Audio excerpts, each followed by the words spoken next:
Representation है दुनिया भर में जो इस वक्त डिजिटल प्लेटफॉर्म्स हैं, जो इंफॉर्मेशन टेक्नोलॉजी है, उसके मुख्तलिफ जो पैराडाइम्स हैं उसमें पहले से हम बात करते हैं कि आज आलमी टेक्नोलॉजी कंपनियों के जो भारतीय चीफ एग्जीक्यूटिव्स या तो रह चुके हैं या मौजूदा इस वक्त हैं, ज़रा उन पे नज़र दौड़ाते हैं क्योंकि ये कोई कोइंसिडेंस नहीं है। डेफिनेटली बड़ा सिस्टमैटिक तरीके से ये जो पूरी इस वक्त सूरत हाल है उसके पीछे कुछ ना कुछ किसी ने कुछ सोचा है और तब ये आज भारतीय जो हैं दुनिया भर में हर तरफ मुख्तलिफ जो टेक कंपनीज़ हैं या मुख्तलिफ जो प्लेटफॉर्म्स हैं उनमें टॉप पोजीशंस पे हैं। पराग अग्रवाल से शुरू करते हैं क्योंकि वो ट्विटर के सीईओ इसी हफ्ते जो बने हैं। 2017 से वो ट्विटर में चीफ टेक्नोलॉजी ऑफिसर तैनात रहे थे। इस हफ्ते उनको बाकायदा सीईओ तैनात कर दिया है पराग अग्रवाल को। सुंदर पिचाई गूगल और उसकी जो पेरेंट कंपनी अल्फाबीट उसके सीईओ हैं। 2015 में गूगल के वो सीईओ बाकायदा तौर पे तैनात हुए थे। अगेन भारत में पैदा हुए, भारत में ही पढ़े लिखे और उसके बाद जाकर अमेरिका में उन्होंने एक मुकम्मल जदोजहद के बाद जो है वो इस पोजीशन पे पहुंचे हैं। सत्या नदेला 2014 माइक्रोसॉफ्ट के सीईओ रहे। 2021 में वो जॉइंट टेक के एग्जीक्यूटिव चेयरमैन तैनात इस वक्त हुए हैं।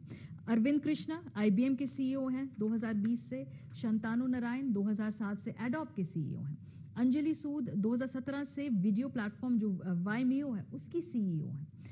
संजय मेहरोत्रा माइक्रॉन टेक्नोलॉजी के सीईओ हैं। उससे कबल वो वेस्टर्न डिजिटल के बानी और सीईओ भी रह चुके हैं। अमन बुडानी जो है वो वेब होस्टिंग कंपनी के सीईओ हैं।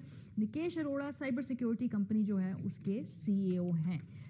इस पर बात करेंगे प्रोग्राम के हिस्से में और हमारे साथ बदर खुशनूद साहब मौजूद है, chairman Pakistan software association Pasha के। बहुत शुक्रिया बदर हमें ज्वाइन करने के लिए। ये कोइंसिडेंस तो नहीं है ना कि इस वक्त बहुत सारी जो बड़ी बड़ी इस वक्त कंपनियां हैं वहाँ पर भारतीय सीईओज हैं या इस वक्त बहुत ज़्यादा हम उनकी रिप्रेजेंटेशन देख रहे हैं ग्लोबली? जी बिल्कुल, थैंक यू सो मच।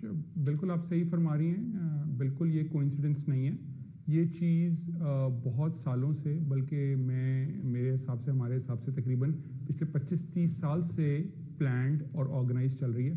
देखिए, सबसे पहले हमें ये देखने की ज़रूरत है कि इंडिया का जो एजुकेशन सिस्टम है वो बहुत स्ट्रॉन्ग है और ख़ास तौर पे जो हायर एजुकेशन सिस्टम है वो बहुत स्ट्रॉन्ग है। तो सबसे पहले उनकी एजुकेशन स्ट्रॉन्ग थी, फिर उनके यहाँ प्रोफेशनलिज्म बहुत है, फिर उनके वर्क एथिक्स बहुत स्ट्रॉन्ग है।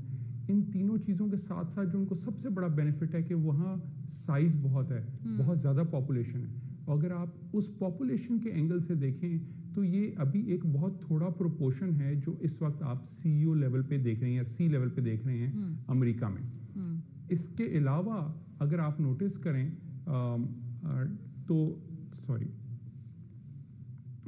इसके अलावा अगर आप नोटिस करें तो आप देखेंगे कि उनके यहाँ एक और बहुत बड़ा उनको फायदा था कि जो Y2K बग आया था अर्ली 2000s में, तो उस बग में उस वक्त उनकी लोकल आईटी इंडस्ट्री बहुत ट्रेंड थी और वहाँ से जैसे ही वो बग आया तो अमेरिका में जब वर्कर्स की नीड आई तो वो लोगों ने अपने बहुत ज़्यादा फॉरेन वर्कर्स वहाँ प्लेस किए अमेरिका की कंपनियों में और बाद में वो बैक ऑफिस ऑपरेशंस में, बिजनेस प्रोसेस आउटसोर्सिंग में इन्वॉल्व होने शुरू हो गए।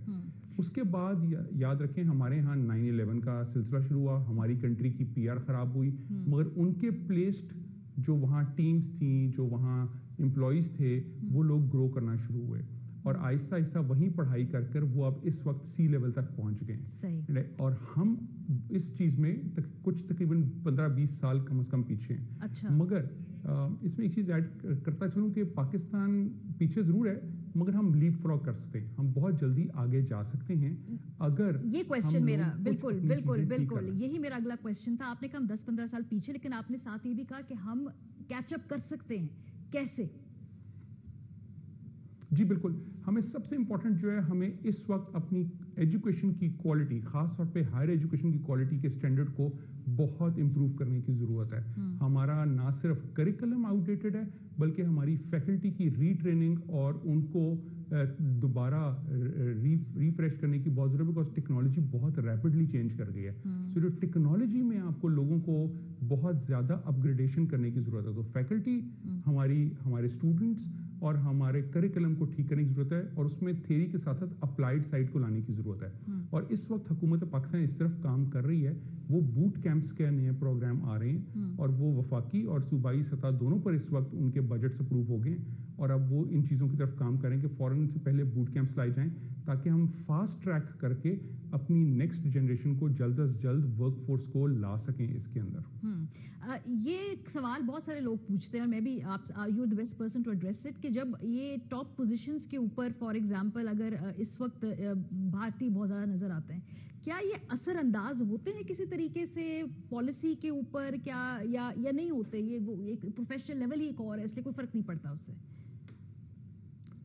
देखिए जी, जहाँ भी ह्यूमन एलिमेंट आएगा वहाँ ह्यूमन सेंटिमेंट आएगा और वहाँ ह्यूमन इन्फ्लुएंस आएगा, चाहे वो बहुत एक्सप्लिसिट हो या इम्प्लिसिट हो, ऑफ कोर्स अफेक्ट करता है और बिल्कुल ज़रूर आता है, बहुत फ़र्क पड़ता है, प्रायोरिटाइज होता है। जब आप सोचें कोई ऐसा प्रोजेक्ट भी हो रहा हो इन ऑर्गेनाइजेशंस में जिसमें उनके पास ऑप्शन हो कि कहीं भी किया जा सकता है, तो पहली प्रायोरिटी आती है, अच्छा जी क्यों नहीं हम अपनी बहुत बड़ी पॉपुलेशन पे ट्राई कर लें पहले। तो वहाँ वो ट्रायल्स एंड टेस्ट्स करते हैं, जब आपने टेस्ट एंड ट्रायल्स वहाँ किए तो फिर वो कहते हैं यहीं स्केल कर लो पहले एंड हेंस आप देखेंगे उनकी मिडिल क्लास कैसे इंप्रूव कर गई है। इसी तरह और वो फिर जब आपने देखा बीपीओ होता है, लोग बहुत सारा ट्रेवल करते हैं उनकी कंट्रीज में, सीईओज बाकी, फिर वो उनको अपने ट्रेडिशंस में इन्वॉल्व करते हैं। फिर एक और बहुत इंपॉर्टेंट बात है कि वहाँ एक बॉलीवुड इफेक्ट भी बहुत है, ज़ाहिर उनका मीडिया एंटरटेनमेंट बहुत स्ट्रांग है, तो वो भी एक इम्पैक्ट लाती है अट्रैक्ट करने में बाकी लोगों को कि वो इंडिया में जाके एक्सपेरिमेंट्स करें, टेस्ट करें, प्रोडक्ट लॉन्चेस करें, स्केल करें।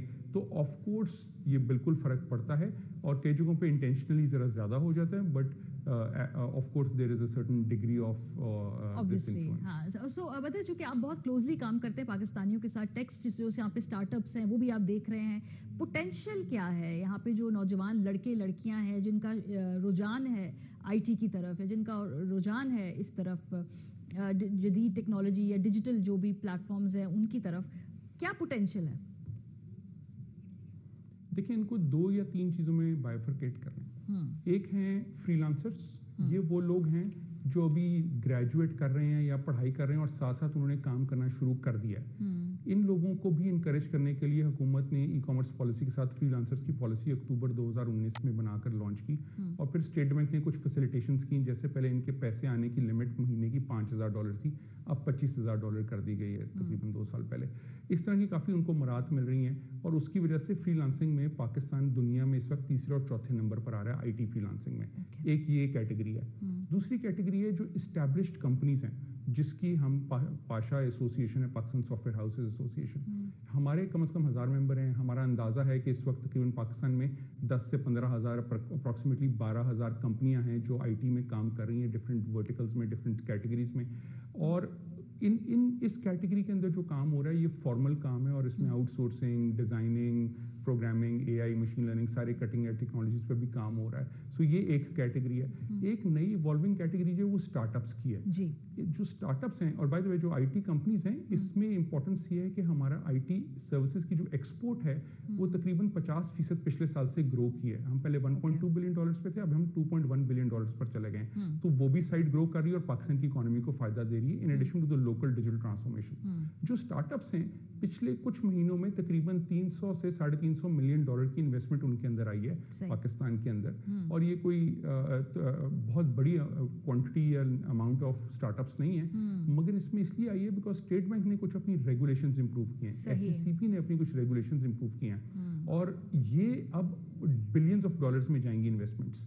तो ये एक बहुत ही पॉजिटिव जो है ओपनिंग हुई है, जिससे अब स्टार्टअप्स जब आएंगे तो टैलेंट भी इंप्रूव करेगा और हमारे यहाँ लोकल सर्विसेज एंड प्रोडक्ट्स जो हैं वो बहुत बेहतर होनी शुरू हो जाएंगी डिजिटल इकोनॉमी। बहुत शुक्रिया बदर खुशनू, चेयरमैन हमारे साथ मौजूद थे। हम एक्सप्लेन कर रहे थे कि ये